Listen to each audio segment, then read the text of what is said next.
Bonjour à toutes et à tous, c'est Clément Le Perchec et aujourd'hui je voulais vous partager une expérience que j'ai vue début mars avec des voyages chamaniques sur plusieurs étapes. Ça commence tout début mars dans le cercle de Tambour avec les chamans avec lesquels je travaille régulièrement.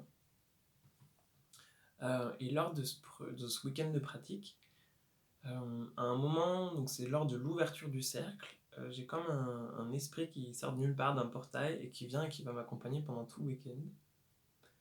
Et cet esprit il prend l'apparence de comme un harlequin de feu. Donc comme un saltimbanque avec plein de rubans de toutes les couleurs et toujours assez enflammé avec des flammes rouges, des flammes jaunes, des flammes un peu oranges et toutes les couleurs, enfin dans ces couleurs-là. Et donc on a fait voilà, j'ai fait un voyage pour aller le rencontrer et savoir pourquoi il était là particulièrement.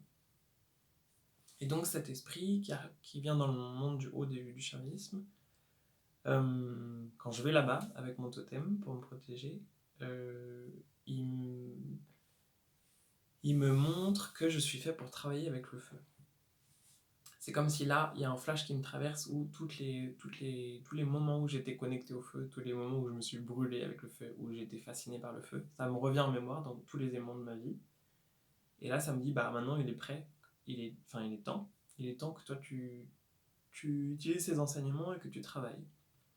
Et ça dit, d'ici 15 jours, tu as un événement qui est prévu avec le feu.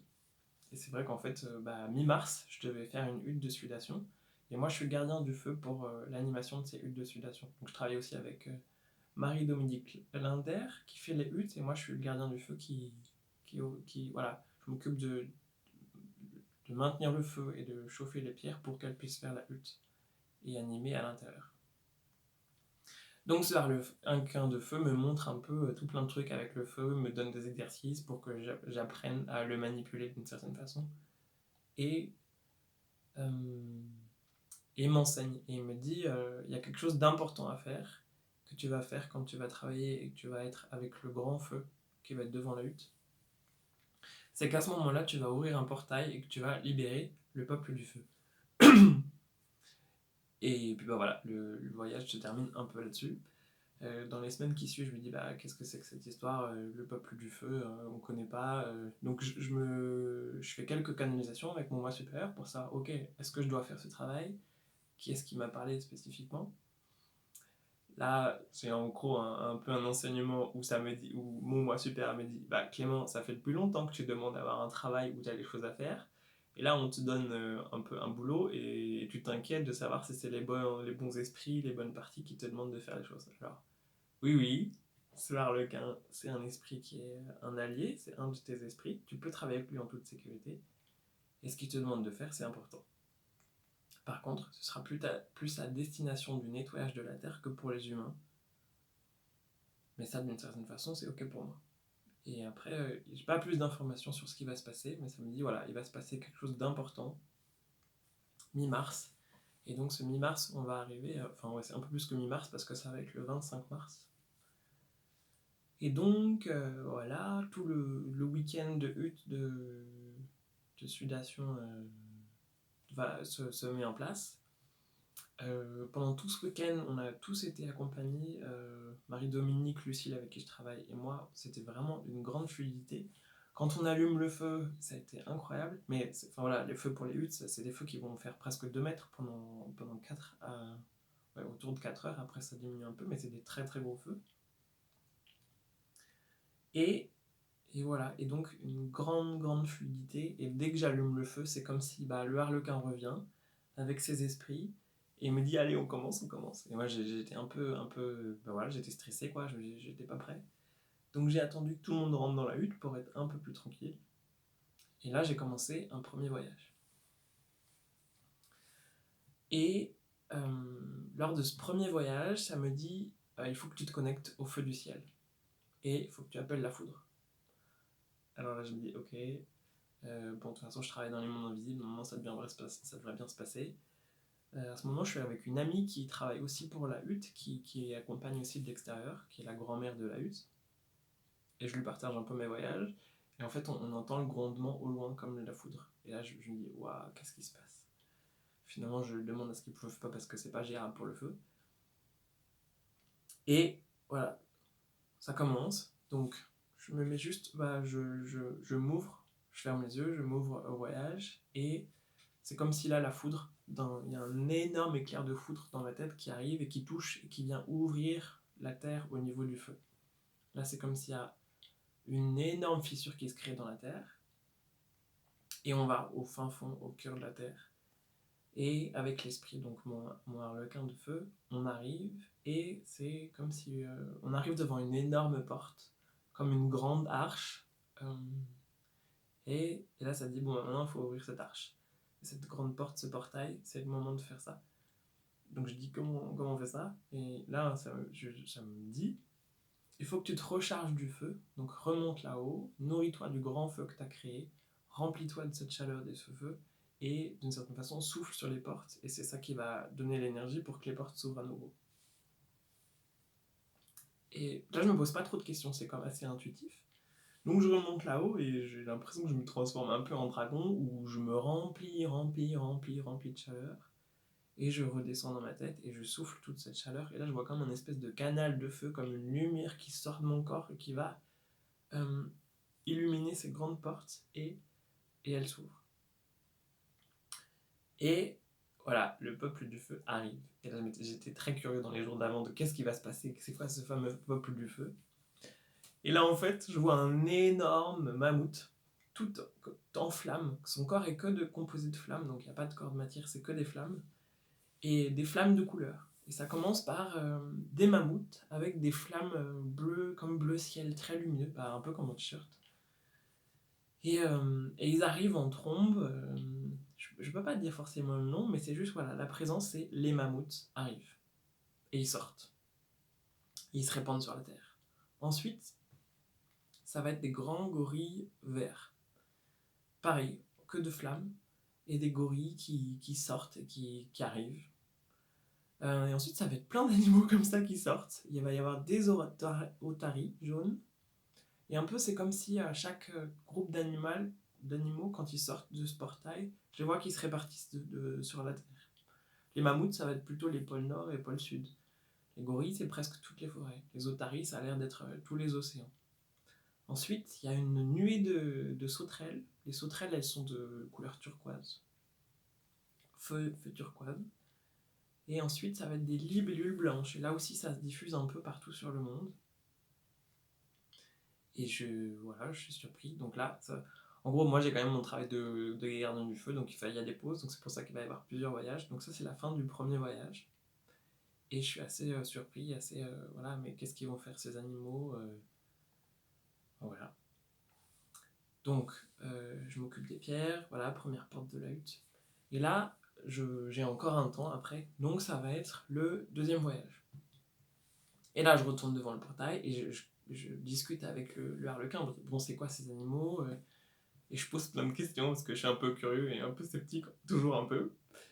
Et donc là, je dis, ok, est-ce que si c'était quelqu'un d'autre qui avait fait ce voyage, ça aurait été d'autres animaux? Et ça dit, non, c'est des animaux, ce seraient les mêmes animaux pour tout le monde. Et moi, je dis, mais pourquoi est-ce qu'ils prennent la forme d'animaux? Là, c'est comme ça. Il n'y a pas trop... Enfin, c'est comme ça. Pas de réponse plus claire que ça. Et je demande, mais d'où est-ce qu'ils viennent alors ces esprits qui prennent la forme d'animaux? Est-ce qu'ils viennent du cœur de la Terre, ou est-ce qu'ils viennent d'autres dimensions? Et ça dit non, ils n'ont jamais été sur Terre. Ils viennent d'une autre dimension, et ils viennent parce que vous êtes prêts à ce que la Terre soit nettoyée. Ok. Et je demande, ça va être quel type de nettoyage? Et là, en gros, mes questions s'interrompent et ça me montre à nouveau. Ça me montre un peu pourquoi ils sont venus. Et là, je vois les mammouths qui étaient vraiment au nord, comme un peu Alaska, les pôles Nord et tout ça. Et je les vois comme s'ils commençaient à piétiner des villes. Les villes très polluantes, villes pétrolières ou ce genre de... Enfin, villes très industrielles des pôles Nord. Et j'ai surtout des images de l'Alaska qui viennent. Où ils écrasent tout, ils piétinent toute la ville. Ensuite, je les vois, ils sont que de flammes. Donc leur taille, elle est un peu difficile à définir, mais ils sont vraiment très grands, parfois très très grands et complètement disproportionnés dans la taille. Je dirais peut-être que parfois ils font jusque 10 mètres de haut. Et là, je les vois qui vont vraiment dans la glace sur le pôle nord, c'est surtout le pôle nord. Et comme si avec leur défense, ils allaient creuser dans la glace et ils allaient sortir des espèces de laboratoires secrets. Et là, j'ai dit, ok, bon, bah, c'est ce que je vois, je comprends pas trop, mais ok. Et ils sortent et ils piétinent tout. Ensuite, cette image s'efface un peu et je retourne sur les gorilles. Les gorilles, je les vois dans la forêt primaire. Et c'est comme si le message, là, c'est surtout sous forme d'image, c'est ils vont interrompre le braconnage.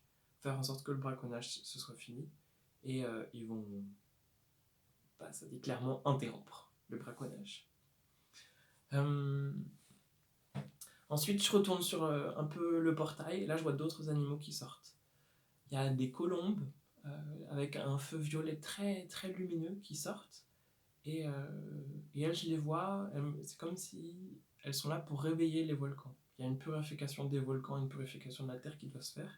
Et je les vois comme plonger au cœur des volcans et revenir avec plein de lave et beaucoup de couleurs. Je leur dis, ah, vous ressemblez beaucoup à des phénix. Et ils disent, non, non, on est des colombes. Et c'était, ok, d'accord. On est des colombes et on est là pour réveiller les volcans. Ok, bon bah, très bien. Ensuite, je vois comme une troupe de loups avec un feu rouge qui sortent. Et là, c'est un peu, bon, chaque nouvel animal, nouvelle troupe d'animaux, quand je les vois sortir, je comprends pourquoi ils sont là. C'est comme si c'est beaucoup plus fluide. Et là, ça dit, les loups de feu, ils sont là pour poursuivre les menteurs. Ça fait un peu poursuivre les chefs politiques, l'élite ou ceux qui mènent, mais dans la mauvaise direction. Ensuite, il y a des loutres. Les loutres, elles sont de couleur bleu nuit, pardon, très foncé. Et elles, je les vois comme si elles barbotent dans l'océan. Elles sont très très grandes. Et je les vois comme jouer avec les chalutiers. Je les vois comme elles nettoient leur coquillage, elles frottent. Et puis elles font la même chose avec les chalutiers tout en jouant. Et en fait, elles s'en vont et elles sont tout détruites. Les bateaux de pêche sont complètement détruits. Donc c'est un peu la fin de la pêche industrielle, ce qu'elle me montre.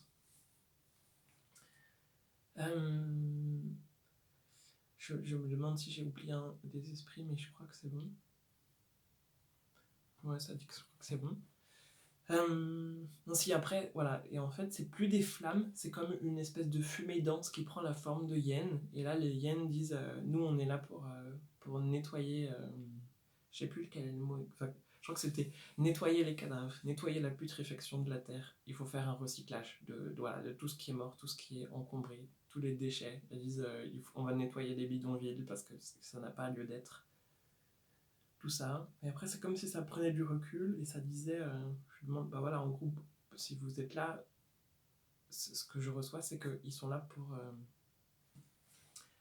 pour mettre fin à une période, mettre fin à l'ère de l'homme qui détruit et qui pille la terre. Ouais, c'était ça. Le mot, ça vibre fort quand je dis piller, donc c'était ça. Ils mettent fin au pillage de la terre par les hommes. Et ça dit, bah vous allez voir, maintenant qu'on est là, ça va se faire.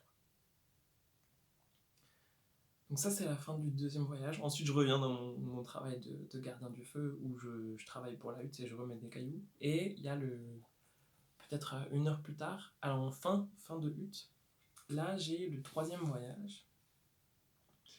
Et ça me dit, bah voilà, cette ouverture, elle est faite maintenant. Il y a un nouveau monde qui arrive avec... Je sais pas comment dire, je comprends pas trop, moi, à l'échelle de ce qui va vraiment se passer. On verra. Moi, pour l'instant, c'est des messages et c'est des... Voilà, on verra ce qui se passe. Mais il y a une phase de nettoyage qui est arrivée. Et à côté de cette phase de nettoyage, il y a quand même un message qui va arriver. Et là, ça disait pour les enfants. Et donc, je vois un peu comme dans chaque foyer où il y a un feu. Quand les enfants seront proches du feu, ils auront accès à une nouvelle dimension par le feu qui a une forme d'émerveillement et de message. Et là, vraiment, ça montre comme un enfant qui est proche du feu et que quand il regarde le feu, il voit des perroquets de toutes les couleurs dans la forêt ou dans la jungle.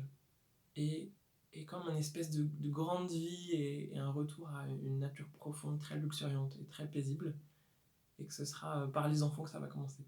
Que pour l'instant, il n'y aura que eux qui seraient capables de voir la magie colorée du feu. Voilà. Donc ça, ce voyage-là, c'était 25 mars, je crois. Et en gros, voilà, c'était fait, quoi. Euh, je suis rentré ensuite à Paris. Et je crois que c'est 4 ou 5 jours plus tard, on arrive un lundi matin et je regarde mon ordinateur et je regarde les news. Et là, je vois euh, la plus grande raffinerie pétrolière d'Indonésie qui a brûlé. Et je me dis, je regarde très peu les news et c'est ce genre d'information. Là, il y a un flash. Je me dis, mince, qu'est-ce qui se passe? Est-ce que je me fais un délire ou est-ce que ça a un rapport avec ce qui s'est passé 4 jours plus tôt? Et je demande aux esprits, ok, ouais, ça me dit que c'est eux qui ont commencé à travailler. Donc là, je regarde plus l'article, je dis non, mais en fait, je suis encore en train de me faire des délires, il faut vraiment que je lise. Et là, en fait, ça devient évident à partir du moment où dans l'article, ils disent la cause de l'incendie est inconnue, mais c'est peut-être la foudre qui a déclenché l'incendie. Et là, en fait, le feu du ciel qui vient libérer la terre, c'était comme ça que ça avait commencé dans mon espèce de voyage. Donc là, je me dis, waouh, il est possible que ça a commencé et que ça ait commencé beaucoup plus vite que ce que je pensais. Et après, voilà, ils disent c'est le nettoyage de la terre plutôt que des hommes, plutôt que pour accompagner les hommes. Et il y avait quand même 4 personnes de mortes dans cet incendie. Enfin, Et là, je me reconnecte et je demande plus de réponses au Harlequin. Et il dit mais de toute façon, ça ne t'appartient pas, ça ne t'appartient plus. Toi, tu as ouvert un portail, c'est ce qui était demandé, et ensuite, et tu étais d'accord pour ça parce que c'était pour la Terre avant tout, et oui, j'étais d'accord pour ça. Et il dit, mais maintenant, tu n'as plus de pouvoir en fait. Tu n'es pas responsable de ce qui va se passer, et tu n'as plus de pouvoir. Et là, c'était ok, on verra ce qui se passe. Et puis, moi, j'ai à cœur que ça se passe de façon le plus paisible possible, mais en même temps, ah mince, ouais, non, il y a un autre truc que j'ai oublié. Pardon, c'est un peu décousu. C'est le nettoyage. Il y a aussi dans le deuxième porte, il y a des espèces de cerfs géants comme des caribous, mais qui sont immenses, immenses, immenses. Et dès qu'ils sortent, en fait, avec leurs cornes, ils traversent l'océan et c'est comme s'ils ramassaient tous les déchets de l'océan. Avec leurs cornes, ils ramassent tout et ils font le tri, beaucoup de nettoyage.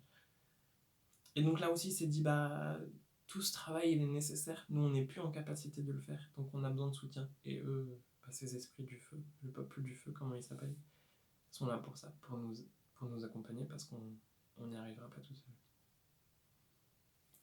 Voilà, je vous partage ces voyages, mon aventure, mon expérience.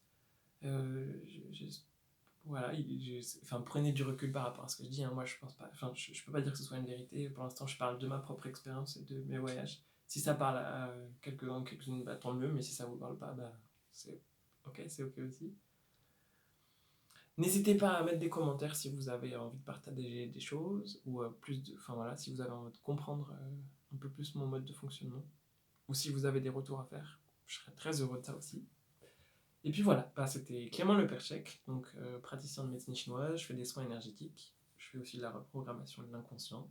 Et toujours pareil, si vous avez envie d'être accompagné par mon travail, vous retrouverez les informations juste en dessous de la vidéo. Merci beaucoup.